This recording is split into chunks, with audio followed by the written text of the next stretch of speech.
Hello everybody, Leifkicker here, back with another video made possible by my Patreon supporters. And speaking of Patreon supporters, Travis Corbett, you are the latest Patreon winner from the December 2020 group. I'll send you a message over on Patreon with a list of boxes or items I can make up for you. If you'd like to be a winner like Travis, be sure to check out the links in the description below and join my Patreon team. We select a winner every month. And this is the latest piece that I've got molded. This is a hedron, or a TARDIS. Hold 100 double sleeve. I have made this box before. This was demanded to be brought back for over 2 years now, and I'm just now getting to it. There's just too many requests out there. I can't do them all, and that's where Patreon comes in handy, because the more you guys help out, the more I can hire help. And I use everything from Patreon to hire help. I make the boxes on my own time and after hours, I guess you could say, and we give those items that we give out for free to the Patreon members away, so that I can use that money raised by Patreon team to hire and help to build other things. I've improved from the previous design. It kind of was tilted a bit. We fixed that tilt. We've made all these panels the same size, and like all my boxes, every time I make a new casting, I try to go through the piece and work out any of the kinks that I can to improve the design, and we're going to talk about that here in a second with the Hedron and Necronomicon. If you're a Patreon member and you'd like to order one of these boxes, shoot me a message. We'll get you a list over on Etsy. I am only able to make about 12 boxes a month. February's full up. Right now for me, it's January 30th, 2021. March is filling up fast. And when March is full up, we will kind of put everything on pause until I can get through most of February and kind of figure out just where I'm at and what I can make for you all. So there's that. Coming up next is going to be the Necronomicon. The original Facebook. This is the first one, model that I made for this. You can see kind of the difference changes that we've made. It used to have a clasp. You can still get it with a clasp if you want a clasp. But inside, we didn't have this cut out. And this is the prototype for the next round that's coming. The Necronomicon will be the next box that I make a mold of. We used ribbons on this one to pull the decks out. It's kind of cumbersome. We put some felt panels in the bottom. That wasn't quite working out. And you can kind of see it slopes up a bit right here on the pages, and that doesn't work for me, so we've changed all that. Another change. We've got little circle magnets, which it does a pretty good job to keep the lid shut, but these bar magnets do a lot better job. On the new sculpt, I've deepened the mouth area. Let's see if we can get a closer view of that. You can see the eyes are a bit rounder and a little bit more recessed. These eyes just were more comical. That's just the anatomy of this piece over here on the left is not pleasing for me. I like this eye a lot better. The back is pretty much the same. We did flatten the back out so when it sits on the table it doesn't rock. Whereas this one, I mean, it's not even. It rocks pretty bad. So a lot of improvements on the new model. Another is we're adding the space right here. I don't know if you can see that line on the camera.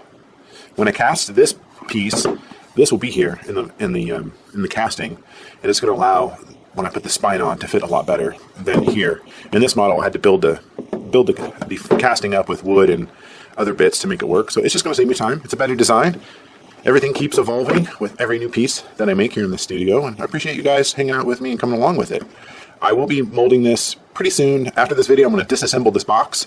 We'll go back through, fix some of the areas, the little blemishes, like little pits and whatnot. We'll remove the magnets, so I have the spot to mold those whenever, or the spot will be open when I make the mold. So when I make the castings, I can just insert those magnets. And hopefully this piece will be ready in February for you, all of you that have been waiting so patiently for this piece. Also like the TARDIS, it's been about 2 years since I've been able to make a quality Necronomicon casting. After the Necronomicon, we will be making another mold of the Hedron. Currently cannot produce this model right now. I thought it might be interesting to kind of show you the evolution of what the Hedron has been through. And this is one of the first castings that I made. I used to coat the mold in a powder. This was coated in a nickel powder. And you can see the edges are kind of round, and the seam or the trim on this is pretty thin. And the lid, just versus the second version, it's a lot thinner. We also changed up how we did the magnets. There's 2 recessed magnets in this one. There's little bitty bar magnets in this, and the magnets in this version are better than the first version. And I no longer fill the the recesses in with this epoxy clay. We moved to a painting version like this. I like it a lot better. It's a lot more versatile. If you follow me on Instagram and Facebook and Twitter, I'm sure you've seen a lot of the various different designs that I've been able to put out with the painting. And this is the model prototype for the latest version that will be coming up. And you can see that the corners are a little bit different. Kind of went back to the old way.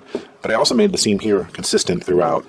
I notice after things that you notice after you cast 50 or so pieces, little areas that are frustrating, is this area is fine. It's the same thickness throughout, whereas the original version that I have here, it thins out up here.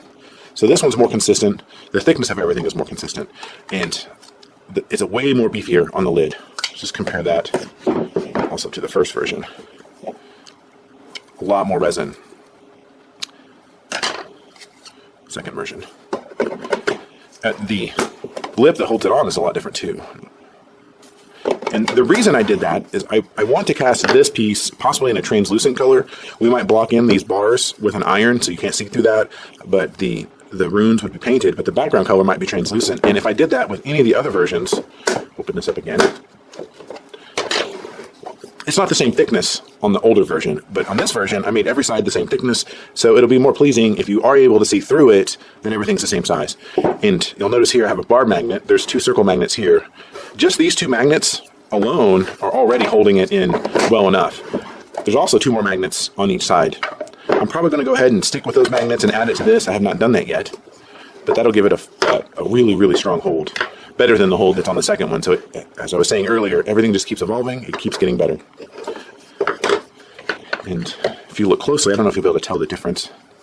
The Eldrazi runes are a bit different. I removed some of the floating runes and went to more of an Eldrazi fill, where each one of these runes kind of represents a different Eldrazi. And each side of the hedron is different. I didn't copy it. Every side is hand sculpted and different. It'll still be similar, but it's improved on the most latest model. The inside is more square. And there you go. That's going to be coming. I'm hoping to get this one molded in February as well, right after the Necronomicon. I did take a couple orders for the hedron, and those people are graciously being patient as I make the new mold.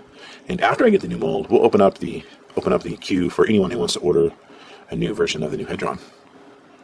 All right, let's talk about the Settlers board. So I thought we'd close out this video with kind of catching everybody up with where we are with the Settlers board. Like most of you, my favorite thing to do is play a board game, and when you can jazz that board game up to something super cool, that just makes the experience all the better. This is the first mold that I came up with for the DIY Settlers board, and the idea I have with the Settlers board is you'll be able to buy the molds, cast it yourself, or you can just buy the casting from me and then paint it yourself. Kind of put some of the time-consuming steps over onto you guys, and everyone who wants to learn how to do this will be able to. So the problem I had with the first mold is the walls kind of bowed out and the mold flexed this way, so it made a cut piece. And I was casting it all in one piece, so the green, for example, on the sheep kind of bled over to the brown. So I tried separating the piece, like I did here, with the inserts separate from these little hex coasters. And that worked okay, but the problem I'm having with is this Platinum Cure silicone. I don't know if you can see that, but it bows. This just won't work because if the mold is bowed, the piece is bowed.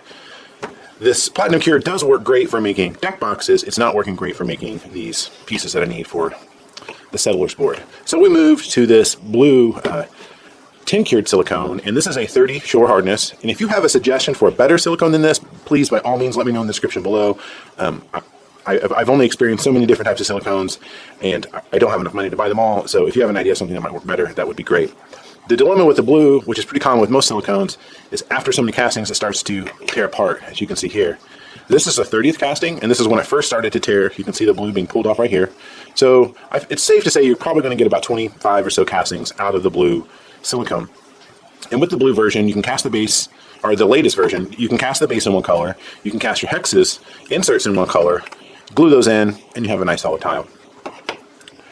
We've moved, I'm going to try, I cast all the pieces in this blue stuff, which I think is going to work. This is probably what I'm going to offer the first go around. This is 9 pounds of silicone, and just my cost alone on 9 pounds of silicone is about $130. And that's my cost shipped to my door. We're not counting for the labor involved in making this or anything like that. So these will be a bit pricey when you get to them, but you'll be able to make copies of this and then you can make your own silicone molds if you want, and you'll probably be able to make 4, maybe 5 sets of acetylers boards when you get your set. I went with a cylinder version rather than this hex version. This, I was trying to save money on the silicone, but as I was mentioning earlier, that this kind of deforms a bit. With this circle version, just the shape of the circle is superior, and it's going to hold that shape a lot better whenever you make your castings.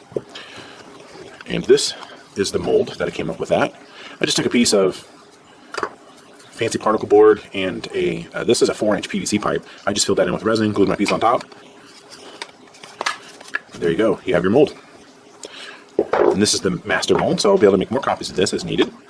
And that's what I used. That's what this makes. That's all for today, everyone. I'm hoping to have this mold ready also next month, and we're going to start doing those videos and I'll show you how to paint these hopefully next month. That's all for now. Thanks for watching.